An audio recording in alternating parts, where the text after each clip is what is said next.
What's up, y'all? You know the drill. It's time for another special episode of NSF Live. We've got a super special guest with us today, but we're going to be talking about what happened during the Starship Flight 1, where the launch pad was destroyed. Now, who cares? Well, if you want Starship to be landing and taking off from places that aren't Starbase or aren't prepared launch pads, we better learn what happened in that first flight. That's what we're going to be talking about today. Let's go ahead and roll the intro so we can learn more about Starship Flight 1 on NSF Live. And here we go. We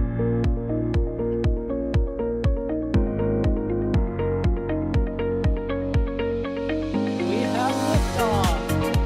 Propulsion continues to be nominal. R68 chamber pressure looks good. Following up. Roger, with planet. Water towers fly!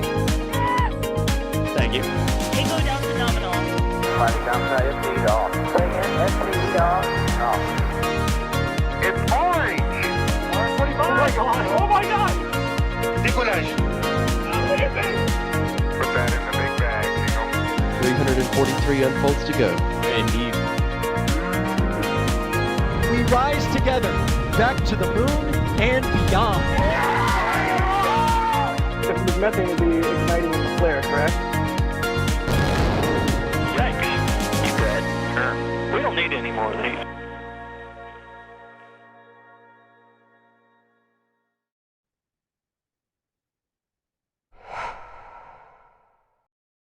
All right, there we are. You know something? I like y'all because as soon as I say if you care about Starship from taking off or landing other places, people in chat said I care. So thanks for joining us here today. Like I said, we have a very special guest. You know how we do it around here. We love to do conjecture and talk about what we think is happening, but every now and then it makes sense to get an expert on. And we definitely have somebody who is well qualified to talk about what happens when a rocket plume hits something, a surface, a launch pad, regolith, whatever it is that the plume is hitting. We have with us today Phil Metzger, PhD, here on NSF Live. Phil, how you doing? Hey, not too bad. So I want to jump right into it today. I've mentioned that you are an expert who is well qualified to talk about this stuff, but you've written papers, you've done studies, you have like an entire regolith lab down there in Florida where you do experiments around regolith. Like you've put out a paper here, one of many, concerning what happened with the Starship Flight 1, right? Yeah, and you're a co-author, of course. It's true. Yeah, it was a cool experience. We learned a lot from it.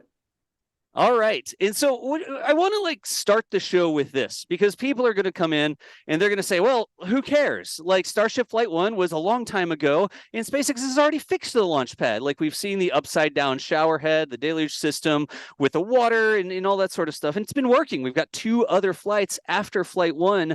But what can we learn still from Flight 1, even if SpaceX has already, air quotes, fixed that pad? Yeah, so when we land a rocket or launch a rocket off the moon, we're going to be using launch and landing pads that were built using much more primitive technologies than what we have out here on the Earth. You know, we don't have the infrastructure, we don't have the supply chain. So we're going to be building basic flat concrete pads, pretty much like Starship's test flight 1. Yeah. And so because that's what we've been planning to build on the moon, it was really interesting to see what happened when we launched a big rocket off the pad. And what happened was different than what we've seen previously. I mean, we've seen concrete fail before. On the shuttle launch pad, we've blown out bricks. We've seen concrete chunks blown out. But we haven't seen anything quite like that Starship. And so that led us into this investigation, and we discovered something that could happen on the moon or could happen on Mars. Gotcha. We haven't observed that sort of, I guess, power level of rocket firing in a concrete pad is all the way back to when NASA was first doing these tests, like all the way back to the Apollo program, and you have F1 engines. Were they never just fired straight at a flat piece of concrete? Like, did they always say, well, that's never going to work. We're just going to have to build a proper flame diverter or launch pad, et cetera, et cetera. Is that why we don't have that information? Well, there have been small rockets that have flown off of concrete pads, but normally you would at least put a flame diverter, like a cone, a metal cone under the nozzle. Because when rocket exhaust comes down, it's supersonic, it hits the ground, it comes to a dead stop. and we call that the stagnation region. And all that kinetic energy of the gas gets converted into thermal energy. Okay. So it's basically as hot and as high pressure, not quite, but basically the same as in the combustion chamber of the rocket. And so having all that heat and pressure on the concrete can decompose it, eat through it, and then blow it out. So by putting a cone there, they've taken up the space where the hot pressurized gas would have been, and it keeps the gas moving. And so by keeping it moving, it's not as hot. Ah. It doesn't do as much damage to the rest of the concrete. Okay. I mean, it sort of deflects it out instead of just giving it a place where it can build up, right? And it keeps it moving out to the sides to help divert that energy. But I think we all know SpaceX didn't do that with the first launch. They just had a flat piece of concrete with no real diversion to try and redirect those forces, right? Yeah. And another thing is launch pads are designed to mitigate the acoustics of launch. Right. Because the rocket is turbulent, and turbulence creates acoustic noise. Just vibrations in the air, and that noise can reflect off the pad, go back up the sides of the vehicle, and shake the vehicle. So it drives requirements into your design of your vehicle to make it rigid to withstand the noise, and that adds mass to the structure of the vehicle. So Right. one trick to make your rocket lighter and increase your payload margin is to do sound suppression at the launch pad, and then you can build a lighter rocket. Now, I don't know the details of Starship. Yep. I suspect they've got a very beefy airframe. When you saw it do that tumble on, and it didn't rip apart, Yep. that tells me it's a pretty strong airframe. So maybe they're not worried about acoustic mitigation. Right. But we have seen problems with acoustics, like in the Morpheus test flights. That was a NASA lander that was like a simulated lunar lander. And we were flying it out at Kennedy at the hazard field. Now, I managed building the craters and the launch pads on the hazard field. Right. And so we had flat concrete pads. And on one of the launches, Morpheus shook itself so much that a connector came loose, and it lost attitude control, flipped upside down, drove itself into the ground, and exploded. And No so kidding. we put a flame trench. So we cut the concrete and put a steel flame trench to divert the acoustics. It was really the noise we were worried about. Yeah, it's just we've heard about that. Like, we've heard that you have to deal with the acoustic mitigation because the sound, there's so much energy in the sound that's reflecting back up off the launch pad. It can, like you just said, shake a connector loose. It doesn't have to cause massive structural damage. There may be smaller things that are affected by that. So having to design around all that is one reason, I guess, when we first started building launch pads, we tried to, in advance, handle the energy. But this first flight of Starship was an opportunity to gather information that we haven't really had on that scale before, right? Yeah. So, I like the way SpaceX does engineering. They do an agile engineering approach where they do incremental testing, and they aren't afraid of having failures. They, in fact, expect failures because they haven't rolled out the full product yet, and yet they're in testing. And so I like that. We used to do that approach at the Swamp Works at NASA. We used to say, the old NASA slogan, failure is not an option. Right. We used to say, failure is not an option, it's a requirement. And because you want to test early and fail forward. So I really like that approach. I think by jumping and testing early and having failures, you uncover problems that would have taken you much more expensive simulation and design work to uncover. And so you can create better requirements earlier and do better systems engineering and get a better product. Gotcha. I think it makes sense. And we've seen a lot of success, I think, from SpaceX. I know there's a lot of opinions out there like, oh, this, that, the other, but SpaceX's model of rapidly iterating and using this agile development methodology, even if some of the failures, right, we get to see those failures as they sort of march forwards instead of it all being hidden behind, oh, you can't let anybody see it till it's a perfect product, right? I think we've all enjoyed watching a lot of success that's come out of SpaceX's various programs. But let's do this. Let's hop into the actual analysis and look at what we were looking at in the paper and the different things that we were trying to figure out when we were analyzing. That's not a word. Analyzing is the right word. Analyzing discussing the things that we could observe from public information, because again, this paper doesn't have any special behind the scenes things from SpaceX. This was all citizen science, collection of sample by folks that were there around the launch, observation of some of our video frames that came in and all that sort of stuff. This isn't like we had sensors all around the launch pad and this is what we did. This is sort of a I don't know what the right terminology is, like observable thing from the outside. Is that the right way to put it? Yeah, publicly available citizen science. Yep. I like it. Publicly available citizen science. So let's do this. I don't want to like scare everybody off, but here is the top of the paper, right? A new launch pad failure mode, analysis of fine particles from the launch of the first Starship orbital test flight. Yeah. Nobody gets scared off. Right. So what were you looking at here? Like, what did you have available? What were you trying to solve? We've already sort of hinted that a little bit. All right. So before I answer that, I just first want to give a shout out to Brandon Dotson. He's the first author on the paper. He's a PhD student. He's a major in the U.S. Army, going back for a planetary science doctorate. So he actually did all the writing on the paper and led the analysis at UCF. Gotcha. And I'm one of his advisors. Okay. But yeah, so I watched the launch and people started saying in real time, 13 minutes after the launch, hey, there's sand falling from the sky. And they were 6 miles away from the launch pad.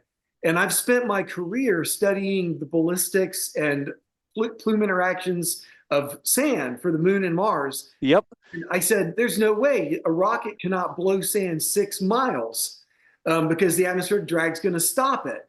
So I immediately put out a call on Twitter and said, hey, can people send samples? If you send me samples, we'll do a project. We'll figure out what's going on here and hopefully get a paper out of it. And so a bunch of people sent samples. Other people walked the beach, picked up pieces of the launch pad. And so we got a pretty good representation of all the different materials. Not only did we figure out how the sand went 6 miles, but we learned a whole lot more too. We learned this new failure mode, ways that launch pads can fit. So, gotcha. And I've got that up. I think we can show the map because this is an important thing. Like this is the thing that got your attention.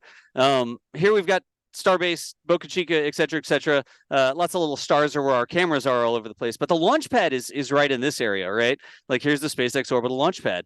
And it wasn't just sand falling, 1,000 feet away from the launch pad or something like that. It was sand coming down at Isla Blanca, which is up in this area, right?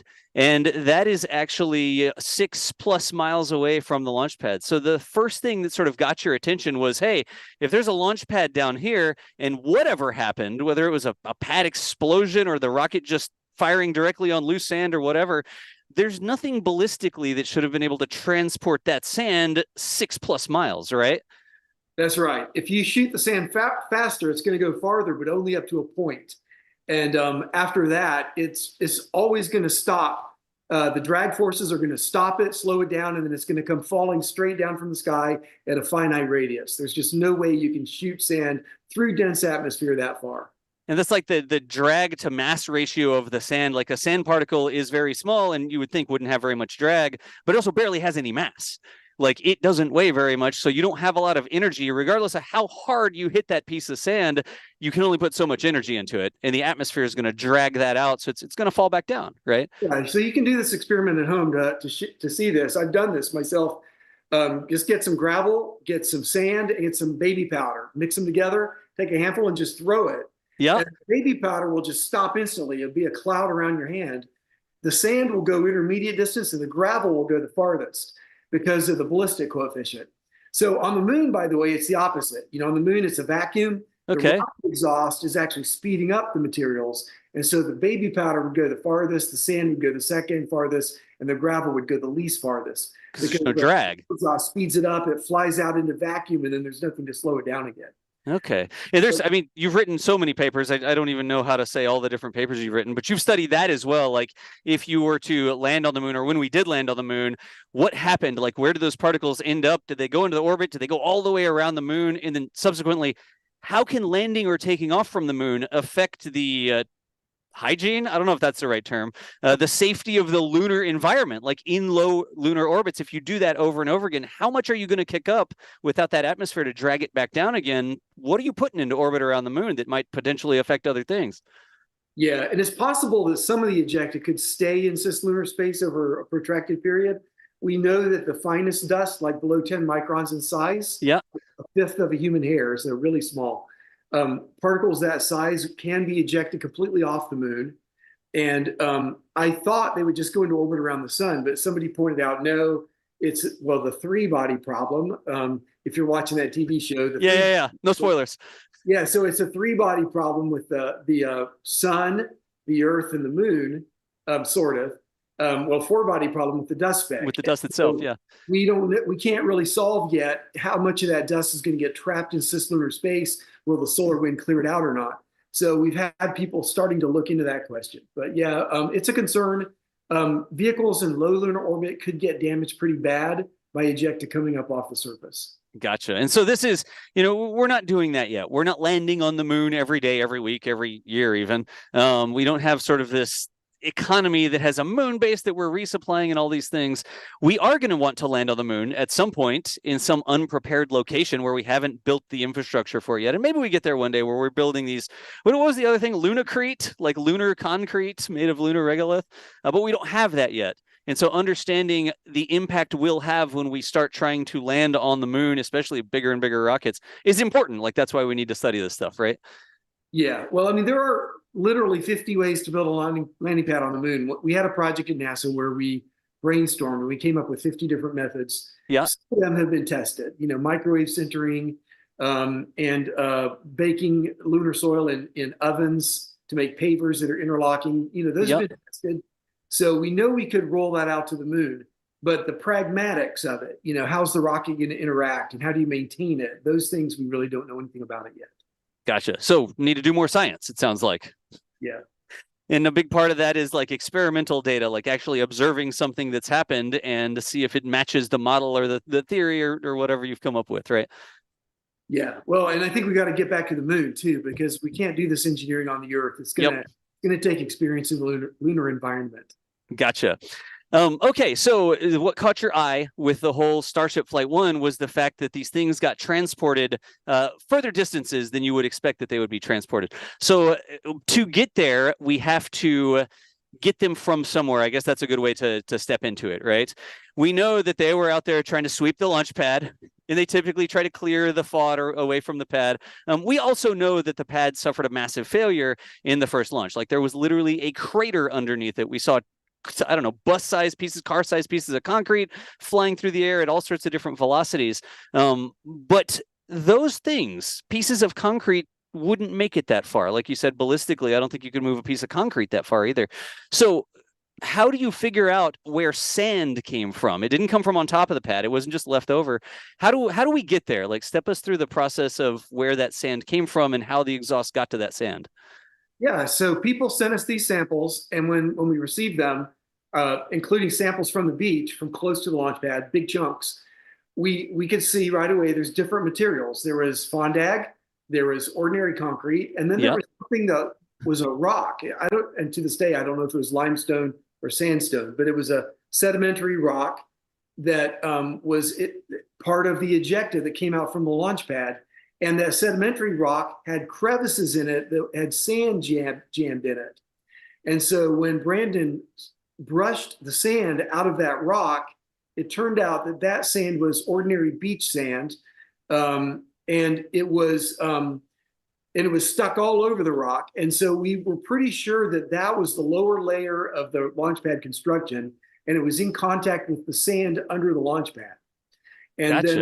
And so then we had the concrete was on top of that, and the fondag was on top of that.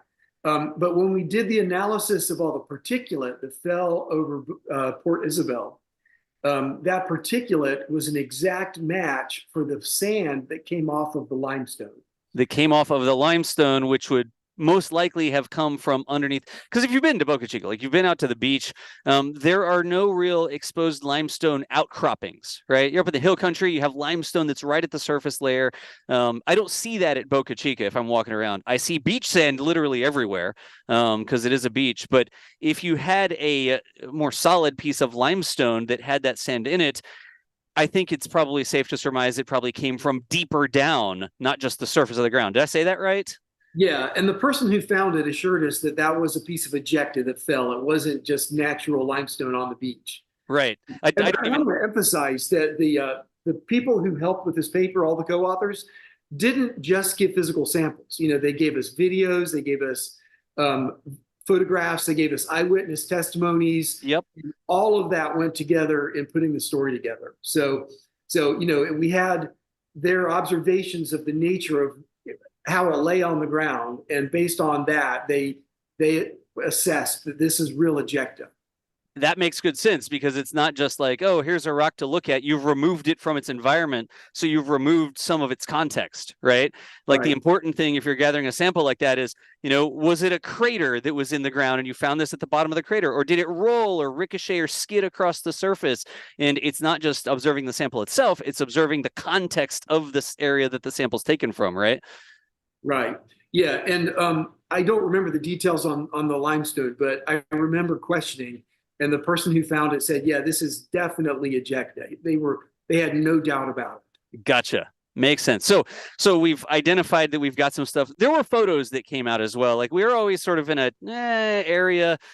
Sometimes there are photos that come out and they're leaked, so they're not officially released. But there were definite publicly available photos of a massive crater underneath the pad, and there's rebar sticking into it and all this sort of stuff.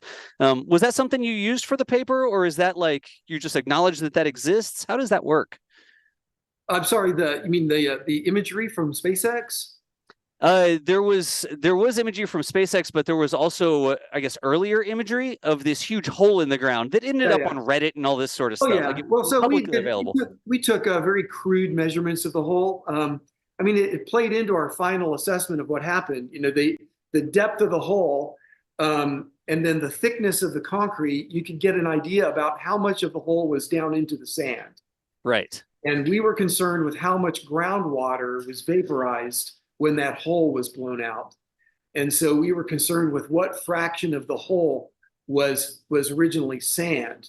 And then knowing the porosity of sand and knowing at that depth it would be saturated with water, we were able to calculate the mass of water that was vaporized. And so that went into our calculations. So yeah, we used that imagery of the hole for that calculation. Okay, let me see. Hey, Kevin, if you could bring up the diagram of the pad from the paper, right? And let's talk through what we just said there to make sure we've got that. There we go. Okay, so this is the diagram. Like it says, not to scale, right? But these are sort of the different layers of pad. And you've got the fondag. You mentioned the fondag, which is sort of the hardened concrete, tougher concrete is the way they market it, I think. That's the surface, the top surface. And there's reinforced concrete underneath that has all the rebar and stuff like that going through it. And there was a base material. I'm drawing over the words as I do this, but there's a base material underneath that.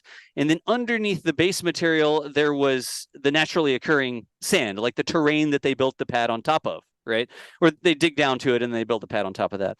And that's besides the massive pillars. Like they had those huge pillars that went down all the way, I don't even remember, like hundreds of feet if I recall correctly, the main supports for the pad. But this is sort of the layer cake that exists underneath the pad. And when you looked at all the different ejecta, when you looked at the things that people were gathering and the observations of things that were available, it wasn't just fondag that came off, right? And it wasn't just concrete that came out of there. And it wasn't just sand. It was a mixture of all of those things gathered at different, I guess, distances from the pad, right?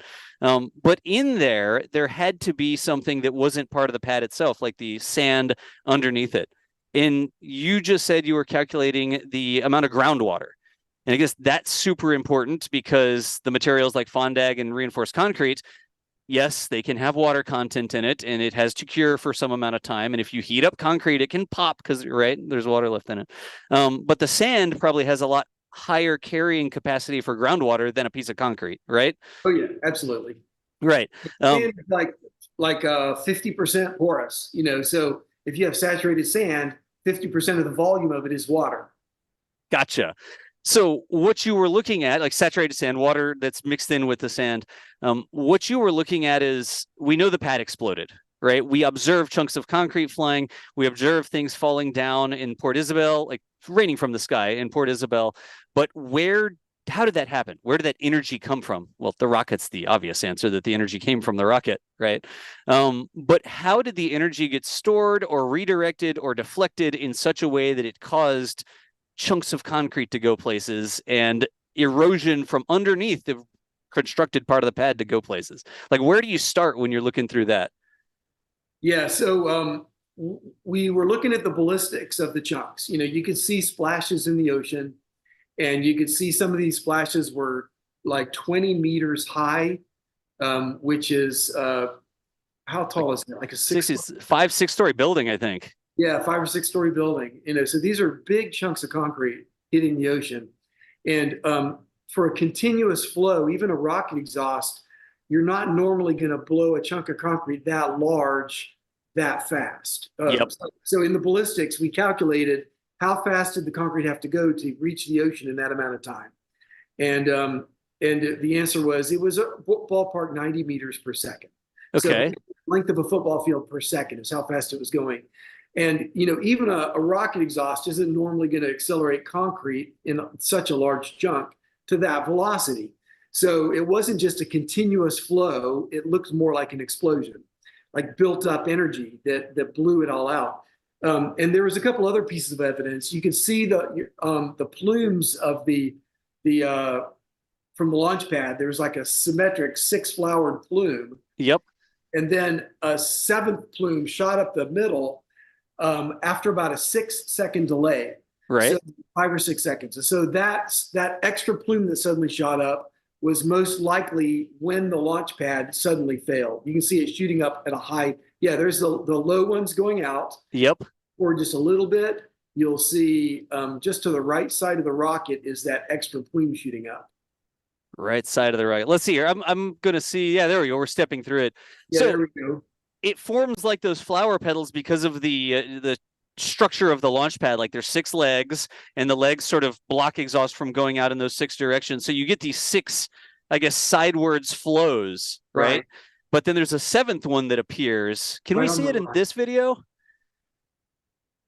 Yeah, you can see it right there. It's to the right side of the rocket. You can see there's the horizontal ones, and then boom, there it is. There, starting to shoot up. Ah. And it's a darker gray than the other ones, probably because they had a lot of dust in it. And so that gave us the timing of the explosion. It was like 5 or 6 seconds after T0. Right. We knew the timing, and then we could see how long it took until we got splashes in the ocean. We also had people reporting the farthest distance to any ejecta, and I forget the number, but it was like 2,300 meters or something. No, not even that. I don't remember what it was. Right. But everything agreed that the ejecta was going 90 meters per second. And so the question is, how do you get so much ejecta to all go the same speed, small ones and big ones all going the same speed? And so we were fishing around looking for an analog, and I got the idea, what about volcanic cap rock explosions? Right. Because you'll have magma in the volcanic chamber, and then the magma retreats and leaves this hardened cap rock. And later on, the pressure builds up in the gas under that cap rock, and it explodes. And so we found the literature on volcanic cap rock explosions, and we found that there were equations and models developed. So we were able to compare the model of a launch pad failure to the cap rock explosion. Right. That's what led us down the path of where we think we got the answer. Gotcha. Let me see if I can draw this on the screen real quick, just so everybody understands. Like, we've seen all this footage so many times, but there might be things people haven't recognized in here. And here at the beginning of the footage, this is where you have the 6 lobes, right? The sort of horizontal flows of the exhaust that are sort of coming out this way and coming towards the camera and going out this way. This one in the background here, that one I think was probably deflected up because there's infrastructure back there. That's where the tank farm was, and there were some bunkers and concrete slope and that sort of thing. So that one looks taller because it's being deflected more upwards. But you see there's another one over here that's not getting deflected going off in this direction, right? But as this sort of goes, let me see if I can pause it right where that 7th one appears, because I've never really, it's right there, isn't it? Yeah, there you go. There's your 6. And that's the 7th one that comes up in this area. If I'm getting that correctly, it's going to show up. There we go. Yep, that's it. Yeah. So Look how dark it is too. It is. A lot darker. So let me just roll that back just a little bit, and let's see. Watch in that area, y'all. Okay, I want to make sure people are sort of seeing this. This is the normal, just bouncing off the ground, going sideways, and then something fails, and you get this big explosion that creates this other plume. And you're absolutely right. I'm not seeing massive chunks of concrete fly before we observe that 7th plume, right? I'm seeing little pieces that are going, but I'm not seeing any massive chunks. And then all of a sudden, there are I stop it right on that big piece. There are big pieces that appear shortly after that 7th plume sort of comes out there. And that's probably right around the timing of the pad exploding, right? Right.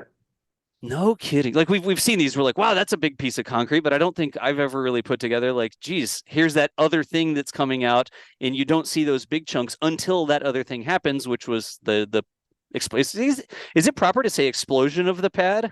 Yeah. I mean, Elon said it too. He said the pad exploded. Gotcha. So we've got the exhaust that sort of has this explosion all of a sudden. And talk to me about the caprock, right? Like in the caprock equations or the studies about volcanic eruptions or explosions, is that because you have like a hard layer that has space or a softer layer underneath it? And that's how it's sort of similar to the construction of the pad? Yeah, it's got a hollow spot under it. It's where the magma has retreated, and you've got air or gas, volcanic gas, over the hot magma below the caprock.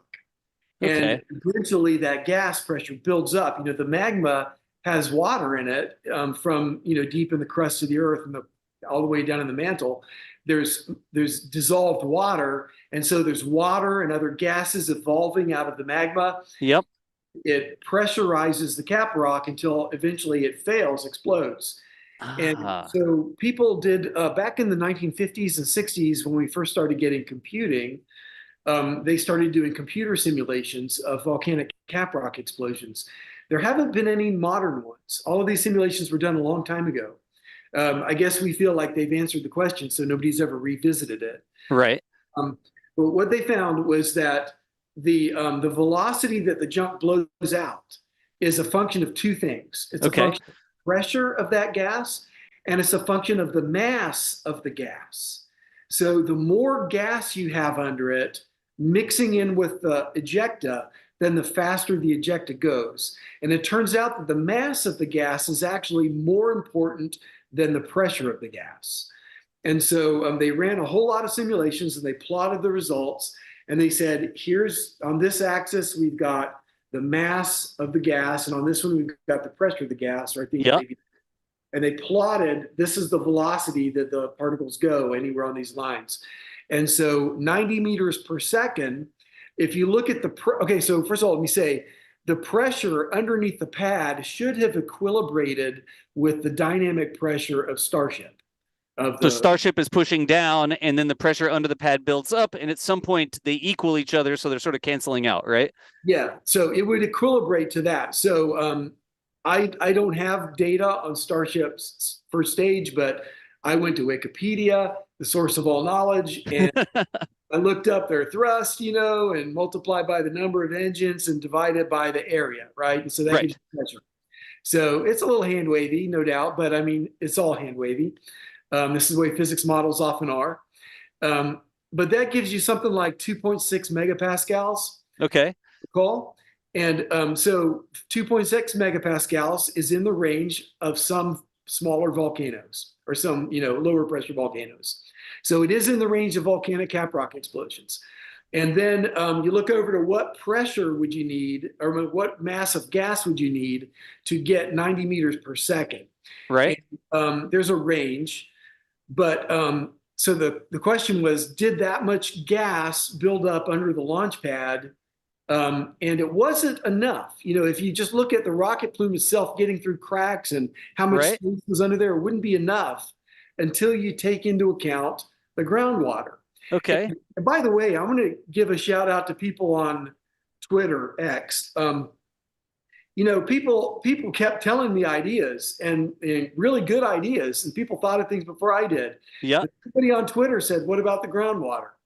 And so, and I wish I remember who told me that, but so I went and looked at the groundwater, and sure enough, the hole went that deep. Went into the sand. Would have reached the groundwater. And so we very crudely estimated the volume of sand, the amount of water, and how much of it would have vaporized. Right. And it turns out it wouldn't need that much groundwater. So all the sand didn't have to blow out at once. But if just a little bit of that sand underneath the pad, if just a little bit of that vaporized, that would put you into the range of 90 meters per second from an explosion. So if some of that sand blew out immediately with its groundwater, and then the rest of it continued to blow out as the rocket kept digging. Add to it. Yeah. Yeah. So, I mean, we're not making an extreme assumption. We're not assuming all the sand blew out at once. Yep. It only took a little bit. So I think it's very reasonable. I think the volcanic simulations agree with what we saw. Gotcha. It's a little crazy that we've created something as human beings that matches the power of a small volcano, right? Yeah.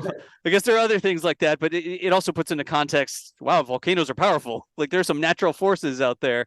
You thought Starship was powerful. Wait till you see a small volcano, right? But here we had a physical setup that was similar to what was observed with these cap rock explosions and calculations, the hard pad with the area underneath where gas could accumulate. And then where does that gas volume and pressure come from? And you just said there's two different places it come from. It can come from. One is the surface cracks, and the rocket exhaust actually goes through cracks and makes it into the area underneath the hard caprock / Vandenberg launch pad, right? And the other thing is you've got some material down there already. The water that's in the sand, or around the sand, I guess, right? Filling the gaps around the sand particles. And if you were to put energy into that water and make it vaporize, then you get additional, not only the mass of the water, but energy because that's been vaporized. Did I sort of get close on that? Oh, that was perfect. Yeah. All right. So we've talked through the Starship launch pad is like this caprock thing, and we have some other physical things we've observed. We've talked through it. We got down to the sand. We know that. We've observed that the sand was there. How did it explode? Like, was the majority of the energy from the expanding groundwater? Was the majority of energy from the imbalance in pressure from the rocket exhaust getting through cracks and then pressurizing? It sounds like it was a combination of the two, right? Yeah, well, I think it was concrete is really strong under pressure, a compression, but really weak under tension. Right. So when you start to get pressure underneath that, pushing it up, you're putting the concrete under tension. And so also the rocket was originally pushing down, but the rocket was rising up. Right. As it rises up, the gas is turbulent. It diffuses the pressure over a wider area. And so you're getting less downward pressure. And meanwhile, the vaporization of the groundwater, you've got increased pressure underneath. Yep. So, yeah, at some point, that imbalance was able to cause the launch pad to fail under tension. Another issue is, how did the rocket exhaust get under the launch pad in the first place? Right. Rocket exhaust will definitely eat through concrete. We've seen that with smaller rockets. The water that's in the concrete will cause it to pop, like you said. Yep. Also, there's different minerals in concrete. You've got sand and you've got plaster. And so these different things have different expansion coefficients. And so as they're all expanding, they're getting micro cracks, and those cracks can expand and grow. And so a combination of popping and cracking eats its way through. We're talking really high temperatures. Right. It's the same temperature same order of magnitude as inside the combustion chamber of a rocket. It's even hotter than if you put your hand up into the engine bell. the engine bell is cooler than in the combustion chamber. Right. So it's even hotter than that. So really high temperature can just eat through concrete. So I guess given enough, apparently 5 seconds is all it took. Right. It ate its way through, got underneath. After it's under through, it probably only took a microsecond to pressurize it and to get vaporization super rapidly, which then caused the explosion to occur. Gotcha. So a couple different things to unpack there. Let's say the rocket's taking off, right? And right as it's released, or I guess the engines are firing and it's about to be released, you have the force of the rocket going down on the concrete. And at that point, maybe not a lot of force coming up from the bottom. But two things are happening. One, that the concrete is eroding, Fondag or not, like it's still eroding from the top because you're firing the world's most powerful rocket at it, right? And you're letting it sit there for a couple of seconds as they were sort of letting the system spool up and stabilize and stuff. So that concrete is being eroded away, getting thinner on the top. And I think the bet that SpaceX made was, it's okay, the rocket will take off before it gets all the way through and we'll be fine, right? That might have been something that was drawn on a whiteboard at SpaceX somewhere. I don't know, I'm making that up. But at some point, as the rocket is either already taking off, slowly moving away, that erosion lets something get through.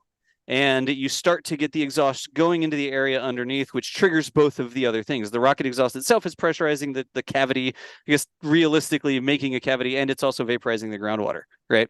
The problem is, as the rocket moves away, and I'm sort of summarizing what you just said, as the rocket moves away, what's the right way to say this? If a force is pushing down on the concrete and a force is pushing up on the concrete, that's compression on the concrete, right? Concrete is strong under compression. But as the rocket moves away, the force pushing down from the rocket lessens. And instead of compression, like trying to smash the concrete, all of a sudden it's tension. It's force only on one side of the concrete pushing upwards instead of like a sandwich effect. Close? Yeah. I mean, concrete is not good for pressure vessels, Right. You don't use concrete, you use steel because steel is really strong under tension. Gotcha. So as the rocket starts to move away from the pad, it lessens those forces that are counteracting. And maybe the forces underneath are growing as well, because like you said, it's pressurizing and it's feeding back into itself because groundwater is vaporizing. You're just building up those pressures. So all of a sudden something gives way and the pad basically explodes, and not just a clean erosion, but you see these massive chunks of concrete flying because energy stored up, the imbalance changed, and then all of a sudden energy got away from the concrete and went flying through the air. Exactly. Okay. Yeah. And this is probably getting ahead of things, but just that's okay. Thought in your mind, let me say that this is a concern for the moon because we now know that at the poles of the moon there is ice in the soil. Yeah, and Mars too. There's ice. And so it's plausible that we could have a pressure buildup under a launch or landing pad on the moon or Mars as well. So even the two things for the moon, I mean, the pad could crack and pressure could build up underneath it because of the rocket exhaust itself. But if you got lunar ice under the surface, right under your launch pad, and that energy gets in there and starts to vaporize that ice into water vapor, whatever. That is another force that's going to add to the destructive forces acting on your lunar launch pad. Yeah, and so it's not a lot of ice on the moon, right? Like outside the permanently shattered craters, it's pretty dry on the top, but if you dig down 20 or 30 centimeters to get to the ice, it might be 2 weight percent. But down in the craters, it might be 5 or even 10 weight percent. Yeah. Okay? Well, the amount that we think could cause a catastrophic pad explosion like Starship experienced could be in the ballpark of 5 weight percent. So it's enough to where it could do it. Is it like tipping the balance of the, like you just add this a little extra energy in and the balance gets tipped over? Or is it, this is always something like that's the primary driver of the pad explosion? That's a hard question to answer. I don't know. I mean, you can get an explosion without the extra ground vapor underneath it, but it increases the energy, the explosiveness of the explosion. Gotcha. You could have a pad failure where it just cracks and you get a little burp of gas come out, but if you've got more built up gas under high pressure underneath it, then it is a more violent explosion. Makes sense. In physics, it all adds up. Or I guess you gotta take all the forces into account and then determine whether or not the scale of that force is a big driver, a small driver. It just all adds up in the end, right? Yeah. Okay. We're going to come back to the picture of Starship landing on the moon because that's where we're sort of getting to here. Like, what have we learned and what are some ideas on ways that companies trying to land on the moon might be able to mitigate that, right? including injecting your launch pad into your rocket plume and spraying the launch pad at the surface as you try to land. There are all sorts of cool ideas. But let's go back to the launch pad. We've determined that the launch pad has failed. We've determined sort of the mechanism by which that failure happened. And we're to the point now that caught your eye, the transport of those materials away from the pad. Mm-hmm. So let's dig into what got transported away from the pad and what impacts that might have on people that were watching, or I guess there's an impact on vans that are parked too close to the launch pad. That's one thing that the ejecta can have an impact on, but also people in Port Isabel that were in the plume that was sort of a fallout is the wrong terminology to use, but the sand that was raining out of the sky that was transported that far. Let's get into that. So up close, we said we observed some short range, mostly ballistic splashes and projectiles, like pieces of concrete that didn't get very far. If we could roll that SpaceX video that shows those splashes, the immediate impact on those, I guess, is damage to pad infrastructure and things nearby, right? Yeah. I mean, they were taking a risk. Elon said he knew there was a risk that they could have the pad fail. He thought they could manage one flight. Yep. But it was taking a risk. I think they got a little bit lucky that there wasn't more damage than there was. Right. It did cause some extensive local damage. They have blast zones. The FAA requires them to have blast zones, and ultimately the blast zones did their job. Because the damaging ejecta didn't exceed the radius. Right. So, And there was some harm to the wildlife. There was some harm to the environment, and I don't want to get people angry at me for saying this, but to put it in perspective, one hurricane at that location does vastly more damage than this launch event. Like probably like 1,000 or 100,000 times more damage. So. I've said the same thing. Like, I have been all over Starbase. I've been all over Boca Chica, and I've driven up and down the beach. And I will guarantee you that the majority of the pollution and trash and things that I see on that beach have nothing to do with SpaceX or the rocket launch. They're like coming in from the ocean on a daily basis, and there's bits of tar, and there's trash that washes up, and there's all of these environmental impacts. And as I just walk around as my very qualitative observation, right, the biggest impact to that beach is not coming from the launch pad. I know people have all sorts of very strong opinions because we love to save the whales and this sort of stuff, right? But here, if you objectively look at it, it is a smaller impact than a lot of other things that human beings do on a daily basis. Yeah, well, so I'm big on protecting the environment. I love nature, but I believe that space is going to have a major role in preserving Earth. And so if we want to develop space, we have to have places where we launch rockets. There have to be some designated areas around the world. And so there's going to be some local impact, but it is rather modest, and the benefits we get back from it far more than over, payback for the damage that we cause. So yeah, absolutely. Yeah. So I don't think that the ejecta from this launch was really a big deal. I think nature does far more damage routinely than a few failed rockets would ever do. And life has adapted to that. Life thrives quite well with a few of these events happening, and we're getting to space. We're doing really important work. So. Yep, absolutely. Is this a live view from the beach right now? Somebody in the back handle should. I think this is actually a live view from folks hanging out on the beach there at Starbase today. It is, yeah, that's a live view from the beach. So the localized impact, like the big chunks that are driven a certain distance, we saw them dent the tanks beyond the damage immediately to the concrete underneath the pad, but we saw tanks that were dented.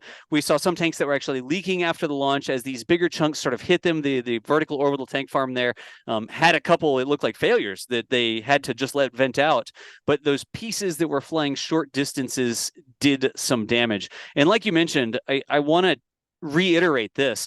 That's how they come up with the safety zones. Mm-hmm. They know here's a rocket that carries this much energy stored in the potential chemical bonds of the fuel that you put in it, right? And even in a perfect world, if we could get rid of all that energy at once, here's how it could affect things around the pad. Because we can't just magically create energy that makes the rocks fly 50 miles or whatever, right? Like, physics defines how far that much energy can move that piece of rock debris, right? So when they calculate these keep out zones, they're taking those sorts of things into knowledge, whatever. Into account is the word I was looking for. And then they also take into account, well, if the rocket takes off and veers in one direction or the other, that's probably a little bit wider zone than the ballistic outlay from an explosion that happens near the pad, right? Right. And we have a lot of experience. We have had a lot of exploded rockets in history, Yep. Especially the early days of the space program, we exploded quite a few. Gotcha. And so there's a well-developed science of designing these explosion circles to keep the public safe. And right. For this flight, they did their job. Yep. The circles were big enough. Nobody in the public was harmed. Photographers had some hardware damaged, but they, I assume you guys had some, was that your van? That was our van, yes. So the van got hit by a piece of concrete that made a huge chunk, huge dent in the back of the van. I hope you don't mind, but I did show your van to NASA headquarters because when we were briefing this work, we briefed it all the way up to headquarters. Yep. And we showed that picture. But no problems. So it was you put your hardware there knowing there was some risk. Yep, absolutely. People could not stay there. The people had to go back, Yep. So did its job. So did the jobs there, and that's why those keep out zones exist. Those ballistic, even the huge chunks of concrete, they're only going to make it so far. So okay, nobody got tapped on the head with a piece of concrete because of the keep out zones. Like that's blocking and tackling of rocking launches. Either way, launching rockets.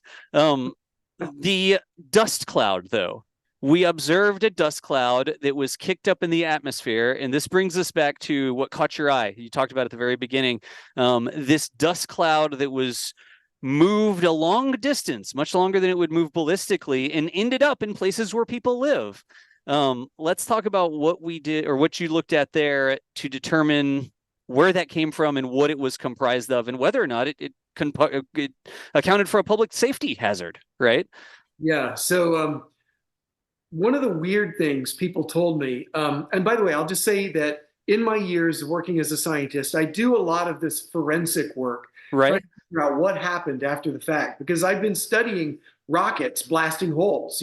When I was at NASA, they created a job position for me. It was called physicist of launchpad materials. Nice. They created that job description, and so I was the only person in the government that had that. I'm kind of proud of that. So I was always looking at launch anomaly type stuff and trying to figure it out. And so I've learned over the years that you get these clues that don't make any sense at all. Yeah. But don't give up on the clues, because in the end, they do make sense, right? They come together. Yeah. Somebody told me it was really weird. The sand would hit me and it felt wet and it made a dark circle on my shirt. But when I brushed it, it was completely dry. Huh. Yeah. And that was a weird clue. It's like, okay, why does sand feel wet, but it's completely dry and it makes a circle on your shirt? Interesting. Yeah. And then somebody else showed us a picture of a laptop, and on the laptop screen, there were diagonal streaks of dust specks leading to a big one at the end. And they were all in a line, like streaks, like raindrops on your windshield. Yep.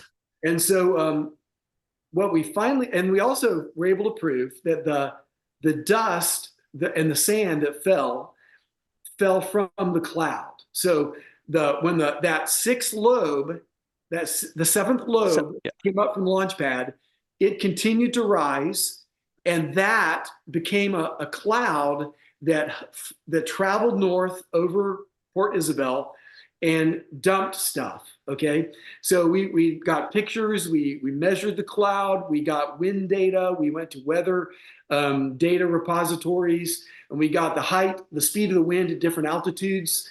And we measured the altitude of the cloud. I think, if I recall, it was 260 meters to the bottom of the cloud. Yep. Turns out that the wind was shearing up to 260 meters, and above that altitude, it was a constant velocity.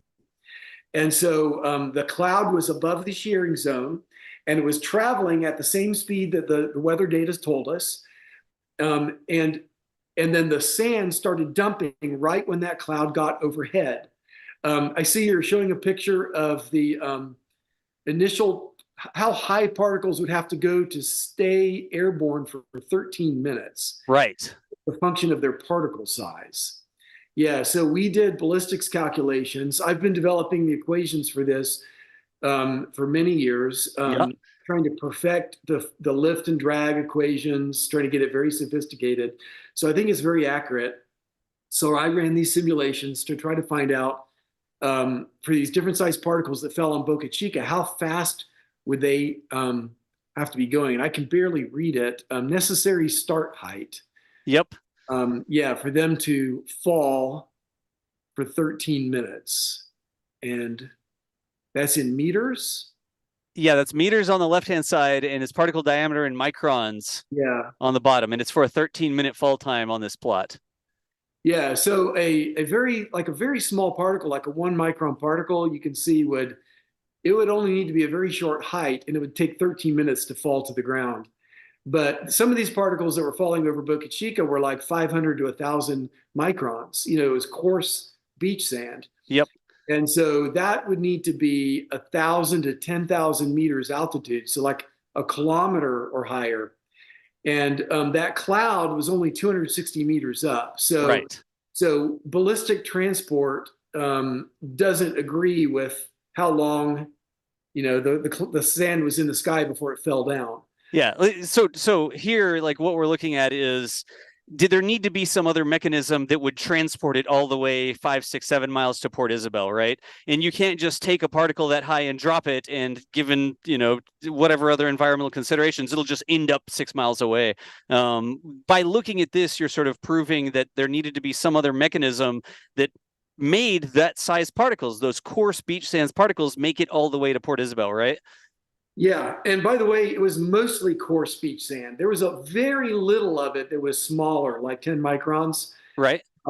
The amount that was 10 microns or smaller was inconsequential. So even if you were to throw this in the face of people, right, it would not be classified as a breathing hazard by OSHA, the Occupational Safe and Health Administration, because it was coarse sand, and coarse sand is not classified as a respirable particulate. Right. To be respirable, it has to be below 10 microns in size.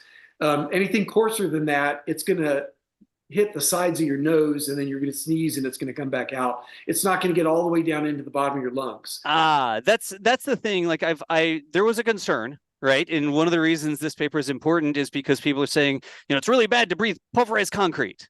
You don't want to breathe pulverized concrete because some of the particle sizes in that concrete can get down into your lungs and stay there.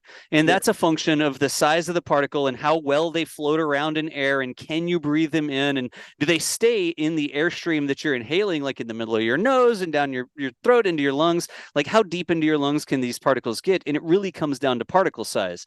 So the reason here the particle size is so important is because it could, if it's super fine stuff, yeah, you don't want to be breathing that. You need a mask or respirator or something.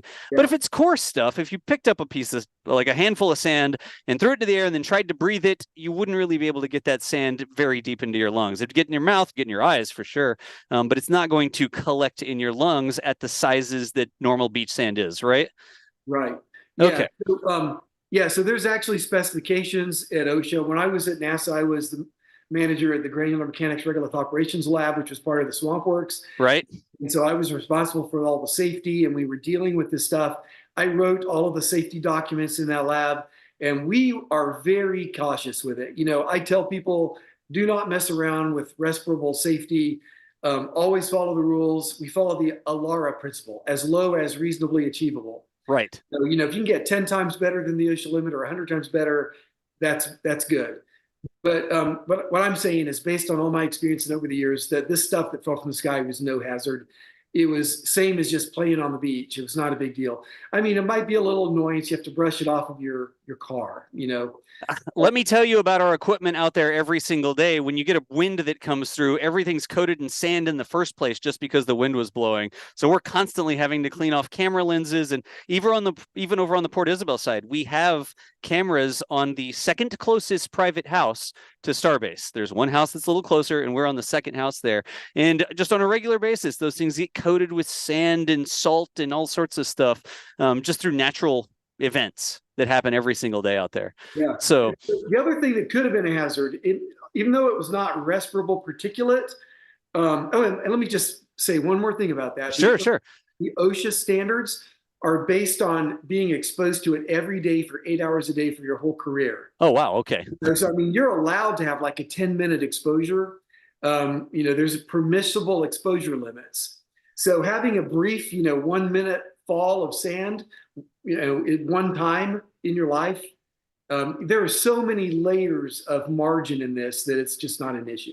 Gotcha. And I'm going to hit one more time. This is important because it's a health and safety sort of thing. So it's really important that we do extra due diligence on the science, right? When we're talking about this and we're talking about how much can you breathe, or will you be able to breathe it?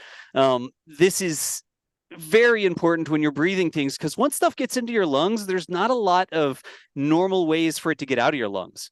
If you get like metals or particles or something in your lungs, your body doesn't have a great way to transport that all the way out. You've got defensive mechanisms between your lungs and the rest of your body, right? But once it gets way down in there, you don't get it to come back out. And I've been to Swamp Works. There was the big booth in one corner when I was there, and y'all were doing the rover challenge, and you had all the regolith, and it's full on bunny suit, respiration, like all the layers of protection you went through to make sure people weren't breathing in your regolith simulate is very important, because once it gets in, it's really hard to get back out. So it's important that we look at this in detail, right? Yeah. Don't mess around with it. Don't mess around with it. When I was there, we used to say, I don't know if this is correct, but smaller than 1 micron, your white blood cells can take it out of your lungs. But if it's between 1 and 10 microns, there's no way for your body to get it out. And so once it's in your lungs, it's there for life. And it can cause cancer because it scars the tissues. Right. It'll cut the tissues repeatedly. So, we all have some, in your lungs. It happens. People live in the desert. People don't die from it. But you don't want to have too much exposure. And so that's why we have OSHA with limits. Right. So the other thing you were worried about was maybe it was a toxic material. Maybe right. It was asbestos. And so that's why we got these samples from people and we compared them. We scratched off little pieces of fondag. Yep. We scratched off little pieces of concrete, and we compared the spectroscopy, infrared spectroscopy, and we sent the samples to a collaborator, Jason Hafner, at Rice University, and he did Raman spectroscopy. And we were able to show without any question that these particles that fell from the sky were just ordinary beach sand, which matched the material that came off the limestone. Gotcha. Let's see if we can look at that real quick. Kevin, if my telestration's working, I want to make sure people understand, like, this is an important topic, and there's a lot of science and a lot of process that goes into this, right? So here we go. Okay, this should be me. And so in the paper, y'all should read the paper if you're interested in the details of all this. But in the paper, there were these 4 samples that were collected by the citizen scientists that are listed up at the top of the paper, right? There's like sample A, sample B, sample C, sample D. Like, these are the samples that were collected. And then you also took these sort of known samples. You had a piece of fondag, you had a piece of concrete, you had a piece of limestone, which is that caliche, like underneath the sand down there in South Texas. That limestone base is something that's it's all over the place. And then here's the one that's the beach sand in a crack, right? But what you did is you took the samples that were actually collected by the folks in the field that rained down onto the vehicle and the laptop screen and that sort of stuff in Isla Blanca, and you compared those to the known things, like, hey, is this pulverized fondag? Did they make a fondag dust and that's what blew over that? Is this pulverized concrete and we made a concrete dust fall over the area? That's what you were doing with the paper, right?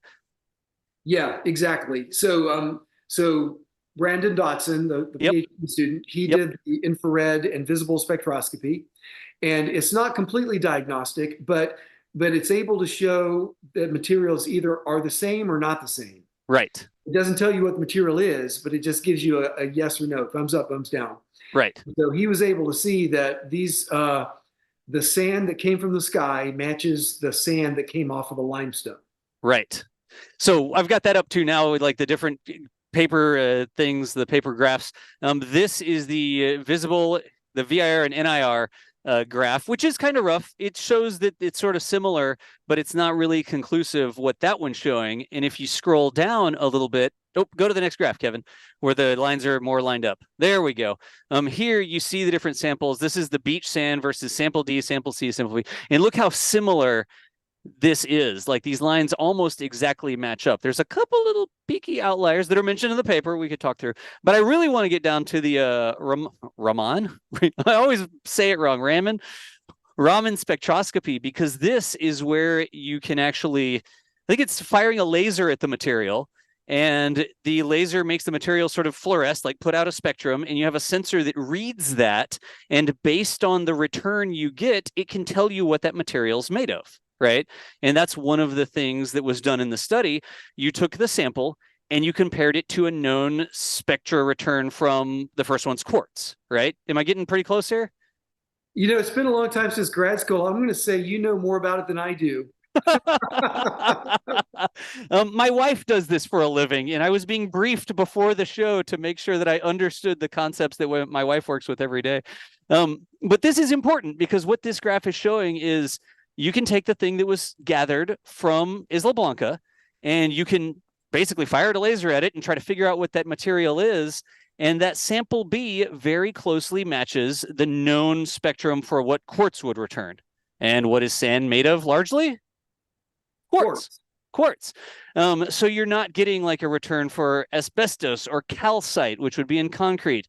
I think they did hematite because hematite is something that you might find in the additives that are put into fondag, right? But they literally analyzed these samples that were collected, and they said, "What's in here?" We don't just like sniff it and see if it smells like it's dangerous, right? There are lasers involved, and all sorts of imagery, and the scientific data that came back gave these nice peaks, or I guess the clear peaks that match up with what quartz should return, which is what sand should return. And it didn't match what concrete calcite should return, what hematite addition to Fontag return, et cetera, right? So there's science involved here. That's right. Hey, let me tell you, I'm going to tell you a real brief story. Sure.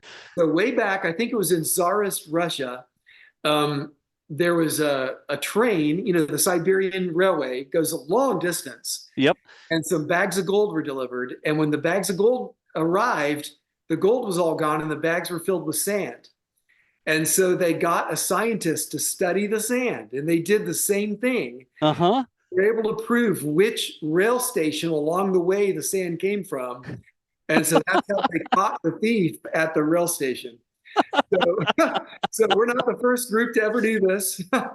Nice. But yeah, forensic analysis of sand to see where it came from. Yep. No kidding. And in this technology, this isn't some crazy technology. Like you can use these different spectroscopies to determine all sorts of things, like for health and safety and sensors. And, you know, you're looking at ports, things that are coming in for ports, and you're scanning things. I don't know, maybe you've gone through this at the airport or something, right? This is not something like, wow, this really crazy science that's only useful for this one thing. There's a ton of practical applications. Kevin, can we get the table that shows the quartz to calcite ratios real quick? I think we could show that one. I think we had that one set up here because I wanted to point out a couple things that'll pop up on the screen. There we go. These are the 4 different samples, right? And the same sort of thing here. You're looking at the ratios. This isn't just, I don't know, we don't think it was concrete. You were looking at the ratios of the quartz to the calcite that were found in sand versus what you would expect to be found in concrete or fondag or whatever. And this table is showing us that we saw numbers that were similar to what we would expect from the beach sand, not from the numbers that we would expect from concrete or fondag. So lots of different ways that y'all were looking at this in determining exactly what it was that was raining down on the cars and laptops and people at Isla Blanca. I like sample A because it has the inclusion of the organic compounds with it. Sample A was collected from the front of a car, like That's right. Yeah, somewhere on the car. Yeah, one go of ahead. our co-authors lives in Houston, and she contacted me and said, "Well, I've got a sample. It's on my car, but it rode on the car back to Houston, so it's been contaminated. Do you still want it?" And we said, "Yeah, we'll gladly take more data, and we think we can sort out the contamination," and we did. You know, we could still see that it was the same kind of beach sand, but it did have contamination added to it, organic compounds. So I could imagine it being scraped off of a car. The contamination might be bugs or something. Might be. organic compounds. But anyways, even the Right. same thing, like you see something that's not exactly explained in the paper when you're doing a good job of stepping through all these different things, like explaining where those organic compounds might have come from. Bugs on the car is one option. Let's see here. Gosh, we talked through. Oh, we haven't talked too much about how it was able to actually be transported all the way to Isla Blanca. That's Because right. we've ruled out ballistics. It couldn't just fly that way, like ballistically.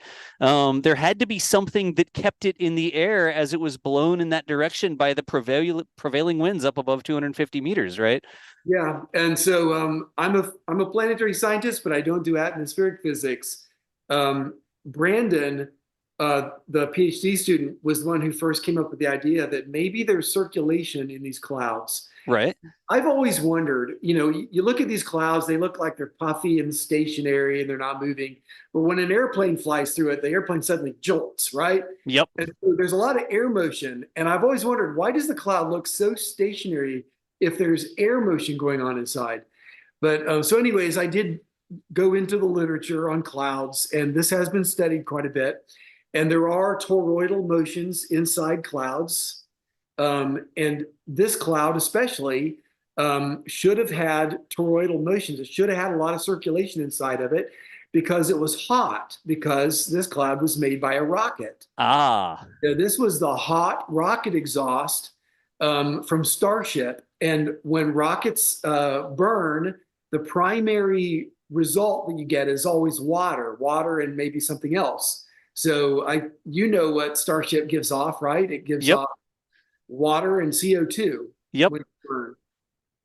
And so the water is what you're looking at in that cloud. CO2, I believe, is transparent, but water, if it forms small droplets, then it scatters light.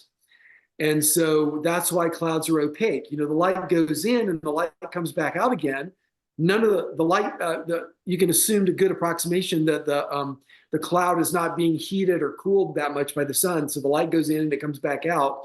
But it comes out in all random directions. And so that's why clouds look white. Right. So it's scattering in all the little droplets of water. So it was a cloud of water that was literally made out of rocket exhaust. And so Starship made a cloud, and apparently it blew sand into the cloud. Right.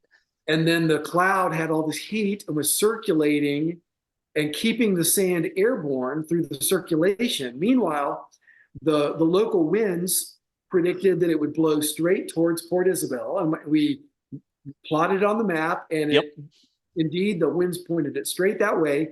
The cloud blew overhead. People that were there reported to us as soon as the cloud got overhead, rain started falling, and people also started reporting that sand was falling. And so I remember I mentioned the water droplets on the laptop. Yep. Well, what that picture tells us is that water droplets were running down the laptop screen, leaving sand grains until finally the raindrop was all gone. And so you get these trails of sand grains. Yep. And so that tells us that the sand grains were actually in the raindrops. It wasn't like sand falling and nearby there was rain falling, in between each other. No, the sand grains were in the raindrops. And remember I said people would feel it fall and it would feel wet and they would brush it off and it would be dry, but it would leave a dark circle. Well, it's because the raindrops were instantly evaporating. Right. The weather conditions for that day did not favor the formation of rain clouds. So it was an artificially made cloud. It was evaporating very quickly. A little further north, and then at the Hopper House on nice Port Isabel. I eat there all the time, by the way. I'm okay. You should probably try to wrap it up pretty quickly. But okay. At the Hopper House, one of the workers there, one of our co-authors, Jill Zavaleta, she reported there was no rain at her position, but this was like maybe another half a mile further north or maybe a mile. And so we're hypothesizing that the raindrops were evaporating as they were falling. And as they got farther north, they weren't even reaching the ground level anymore. Makes sense. Yeah. So, but anyways, this is another mitigating factor on the dust concern because they were in raindrops, they were held together and they didn't become loose dust until they hit the ground. or until the raindrop evaporated. But even then, they had been clumped together into clumps of drops of grains. Gotcha. Anyways, so what happened apparently was Starship made a rain cloud, and it seeded the rain cloud with sand. With sand. And then it's like when people seed rain clouds on purpose to try to make it rain. They drop sand in the rain cloud to nucleate the formation of raindrops. Yep. And so normally we make rocket exhaust clouds all the time, and they blow over habited areas all the time. Yep. We never get rain. So the reason we got rain this one time was because it blew a bunch of sand into the cloud. Huh. And so the sand nucleated the rocket exhaust water to fall out as raindrops, and it brought the sand to the ground. No kidding. Yeah. There's so many. Yeah, there's so many different things that like go into that, like the fact that Starship, this is the part where I was going to like hold up my rocket exhausts, right? And we won't do that right here. But if you have the methane, part of the byproduct is water. Let's just take that to stipulate that's what happens. And the water ends up in that cloud of rocket exhaust. And how did it get high enough so that the prevailing winds at that level blew it over Port Isabel? Well, it was warm. It wasn't just cold water that was on the ground. There was energy imparted to it because it came from a rocket, right? And so it's sort of raising up, and it got up to that altitude where it started to be blown by the winds in that direction. And to stay aloft, that energy in the cloud might have had this sort of motion that kept it there. It didn't just go up and down. It went up and started to transport. And all these things are happening. The water is glomming onto the sand that came from underneath this. Glomming is a technical term, I think. That came from underneath the launch pad that normally isn't going to be there in other launches. It moved over towards Port Isabel, and these raindrops start forming, and the more water you get, the more sort of collects. And while it's doing that, it's also sort of evaporating. Conditions weren't really conducive to clouds. And then right when it got there, right to the right point, you get these little wet raindrops that have little bits of sand in them falling down on people, but there's so little water left that as soon as it hits, it evaporates and you're left with a grain of sand. Like all the things that had to come together for that specific observation to happen is really crazy. Yeah, it is crazy. It was really fun figuring it out. And I'm happy that we were able to figure it out because it came together to be such a cool story. Yeah, no kidding. All right. And by the way, can I show you what I'm going to give to you and the other co-authors? Of course, yeah, of course you can. So I really appreciate this. Was fun as a citizen science project. We got a lot of videos and photographs, and people went out and collected stuff, and gave me their eyewitness accounts. And so we're going to send out thank yous to everybody. I got some certificates made up. This is for the Launch Anomaly Investigation Team. Nice. So we're calling it a Citizen Science Achievement Award.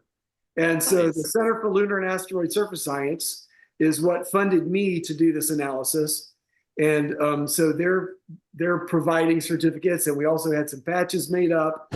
These are retro patches. These are remakes of the Lunar Surface Systems team patch that I had back when I was at NASA. But since we learned how to make lunar landing, we didn't really get to talk about it, but we're learning how to make lunar landing pads to not explode, right? Even if there's ice underneath it. And so this is going to be helping lunar surface systems. So I'm going to send all of our co-authors a nice certificate and a patch as a thank you. Well, that's fantastic. We've got 10 minutes left here in the show. So that's where I sort of wanted to end up, where we talk about, all right, we've learned some things. We've learned how the pad might have failed. We've learned that potentially it wasn't dangerous for folks that it fell on miles away, like all the different things that we've learned.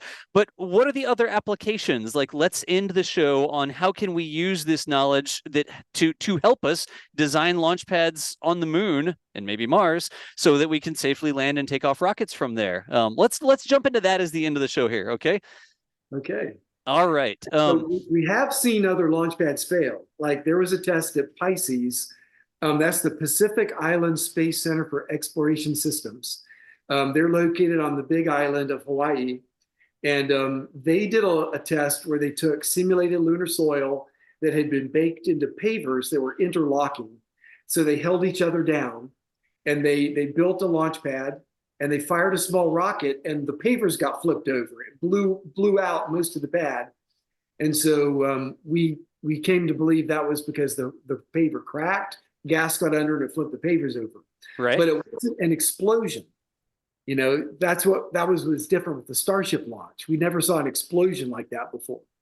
And so what we're thinking we need to do is find a way to first of all, keep gas from building up under launch pads. And second of all, it's even more of a concern if there's ice in the soil or water in the soil. Right. So like the Moon or Mars where there's ice. So you either need to make sure there's no ice under there, or dig it out to some depth and put dry soil over it, or simply have good enough venting so that even if you do vaporize the water into the soil, it's going to be able to get the pressure out.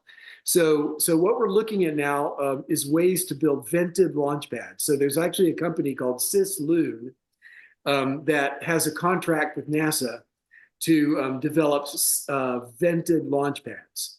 So I can't talk about their ideas, their technology ideas, because that's intellectual property. But you can imagine ways to do it.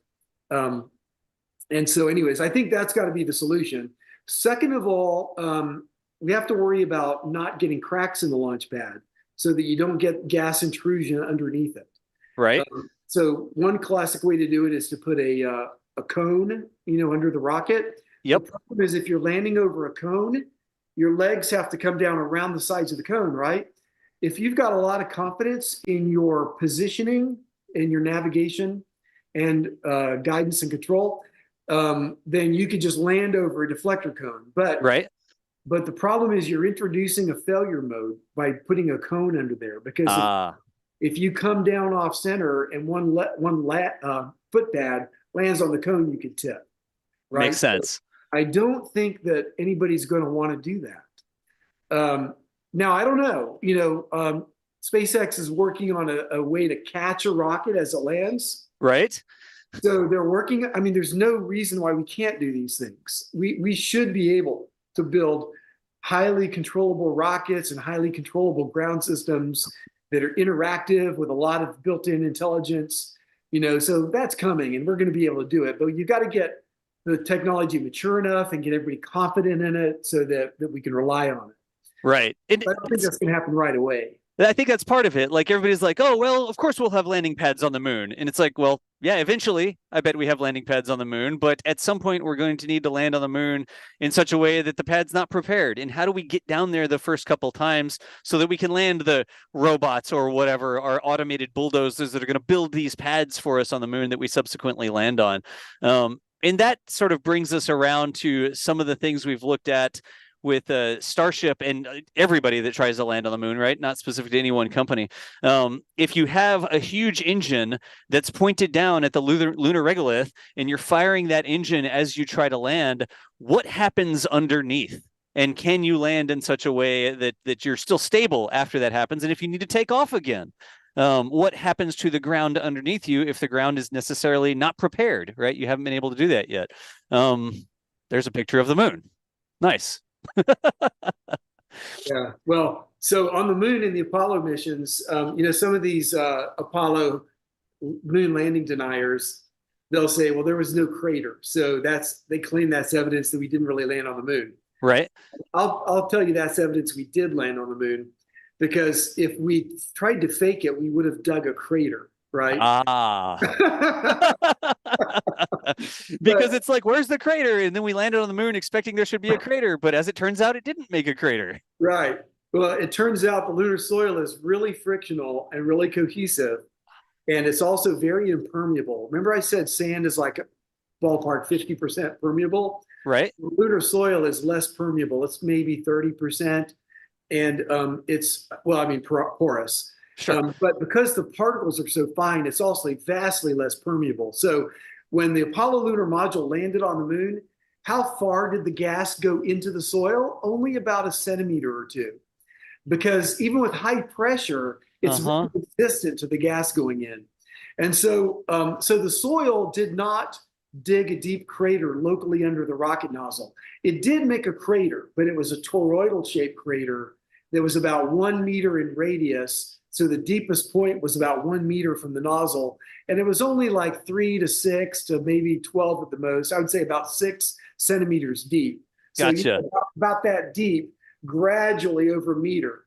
And so, I don't know if we were smart enough back in the 1960s to anticipate that. Right. We probably would have dug a hole. But anyways, we've studied it now. We've been studying this for 20 to 30 years. And what we see on the moon landings is now what we predict. We finally can predict it. And our predictions are now matching up with what we saw. Observed when we landed on the moon. And that's another thing. You've done multiple papers and all sorts of research on, like, landing on the moon and how the particles blew and how they eroded coatings on other hardware that was there while we were landing or taking off. Like, you've done a ton of research on that too, right? Yeah. Apollo 12 landed near Surveyor 3 spacecraft, and they walked over, cut pieces off, and brought them back to Earth. And so some years ago, back around, I don't know what year it was, 2010, 2009, we went to Houston. We got some of these pieces out of the storage in the lunar building. I forget what they call it, lunar repository. Sure. Yeah. And we had to bolt a safe to the floor, bolt it from the inside to the floor, to store these pieces in my lab because they're national treasures, right? No kidding. Yeah. And I had to report every month. I had to go physically put eyes on them and report, to verify they were still safe. But we studied those. We studied the amount of sandblasting that occurred to that hardware. We tried to compare it to what we can see, the blowing dust looking out the window of the lunar module. So this has helped us a lot to calibrate the models. But it's been really hard. I think I finally just these past few months got a paper that's almost published now that has an equation that I think predicts scouring of the surface from rocket exhaust. It doesn't predict deep cratering. Okay. There's different mechanisms that cause deep cratering, and to this day there are no theories that can predict deep cratering. So we still don't have complete physics for it. We don't know how big a rocket, if you have a big enough rocket land on the moon, at some point it's going to dig a deep hole. Right. But we don't know what that point is. We don't know the limit, and nobody can predict it. And we can't even do the right test to find out, because here on Earth, in Earth's gravity, there's gas in the soil, and the gravity is wrong, and it's got an atmosphere which collimates your rocket exhaust into a narrow jet. So everything's not right. So we aren't going to figure it out until we start doing more moon landings and get data from the moon and start doing experiments on the moon. Gotcha. Well, I think I'm all for that, like getting more ground truth or moon truth from the moon itself, getting missions, getting landers, getting rockets of all different sizes out to the moon so that we can begin to gather more and more information. Like this is stuff that I think a lot of people who are even space fans don't think about a lot of the times. Like, we love seeing rocket launches, we love seeing landings, we love seeing probes and selfies from space and all this sort of stuff. But all of the other things that we can learn when we're doing these things, there's so much science, there's so much engineering data that can be gathered and help us fill in our lack of understanding in a lot of this stuff. So I really hope that we see more and more things headed towards the moon, and I hope we're able to get data, get information from there. We had mentioned, I know that the image has popped up a couple times. I don't know if we have it, but specifically SpaceX released a render where they were talking about how Starship was going to land on the moon, right? And this is a good while ago, but all of a sudden, us space fans who were like, oh, what's going to happen if Starship lands on the moon? We saw this render of what seemed to be thrusters up high on the rocket, not the main engines down on the bottom. So immediately we were all speculating like, whoa, are those lights or are they thrusters up on the top? Like, that would make perfect sense if you're not using the main engines and you're using thrusters that are almost a Starship length away from the regolith, and therefore the energy is spreading out, not directly. Like, this might be one potential way that companies that are trying to land on the moon could deal with the forces involved and the impact on the ground, right? That's right. So I can't talk about the specifics of any rocket because I've done work for a lot of different rocket companies. So I can't talk specifics, but I can just tell you I've done analysis of putting thrusters higher off the ground, and I did some of that work for other rocket companies, ones we haven't named today.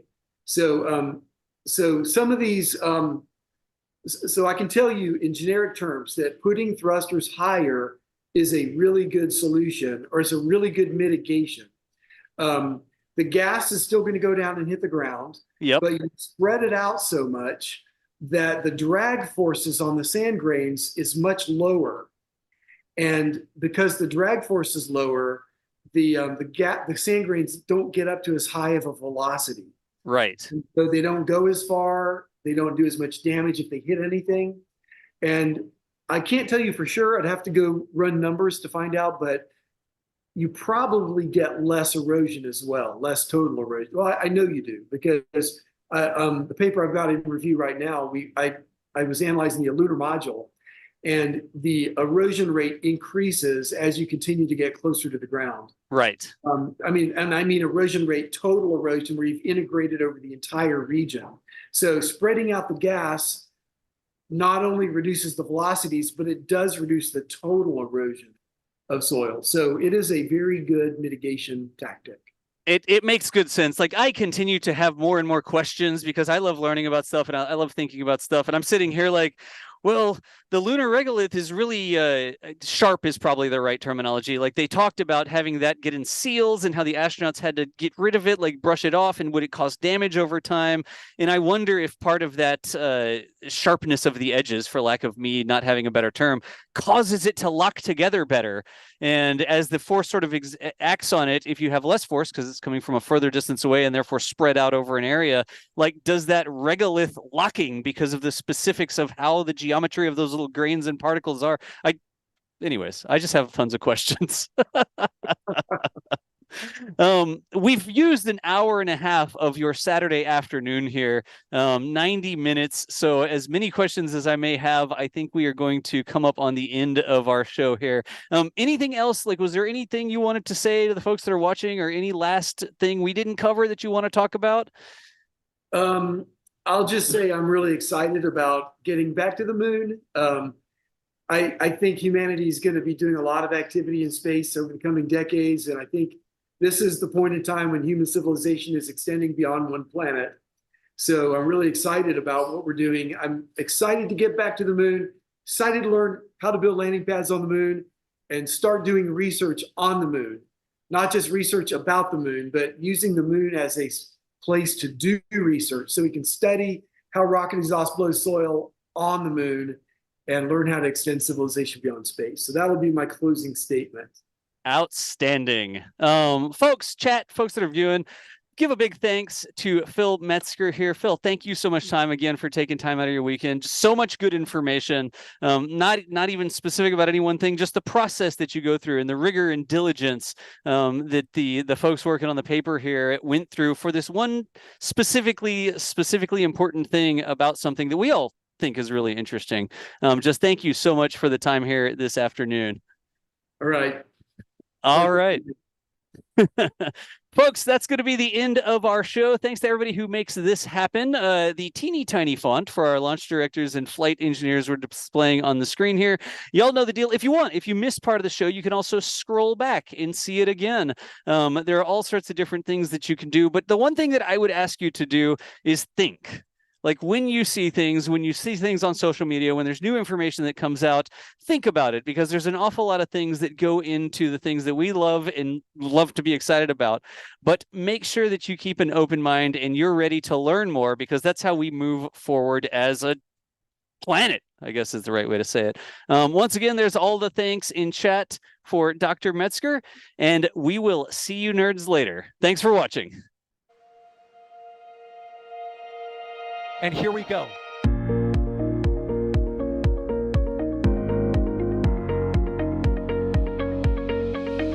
have liftoff. Propulsion continues to be normal. R68 chamber pressure looks good. Following up. Roger, with planet. Water towers fly! Yes! Echo down to nominal. Flight downside FD off. Say again, FD off. It's orange! Orange 45! Oh my god! Oh my god! Decollage! What is it? Put that in the big bag, 343 unfolds to go. Indeed. We rise together, back to the moon and beyond. methane will be igniting in the flare, correct? Thanks. You bet. We don't need any more of these.